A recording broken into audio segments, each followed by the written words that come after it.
जय जगन्नाथ चलतु जी दर्शन करने श्रीक्षेत्र पुरी रे गुंफा हनुमान बा सुरंग हनुमान को आपण मैंने समस्ते जानती श्री श्री जगन्नाथ महाप्रभुंर अति प्रिय उपवन होची जगन्नाथ वल्लभ उपवन।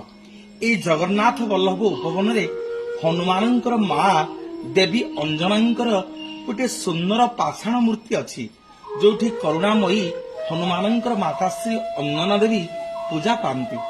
माँ अंजनांकर एई प्रतिमूर्ति ठारू जगन्नाथ महाप्रभुंकर मंदिर पर्यंत ए जगन्नाथ वल्लभ उपवन ठारू श्रीमंदिर पर्यंत माटी तले गोटे सुरंग अच्छी बोली शुणिले आपण माने आश्चर्य हेबे। एई सुरंग देई अंजना माँ एवं भक्तवत्सल हनुमान जगन्नाथ महाप्रभु दर्शन करने को जाती।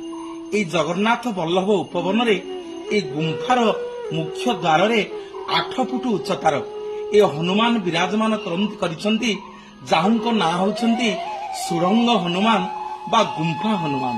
केतेबेले जगन्नाथ महाप्रभु को दर्शन करने को गले ए सुरंग हनुमान पाखरे आपण माने जहा मानसिक करिवे जहा मागिबे ए सुरंग हनुमान अविलंबे आपण मानकर मानसिक पूर्ण करिवे।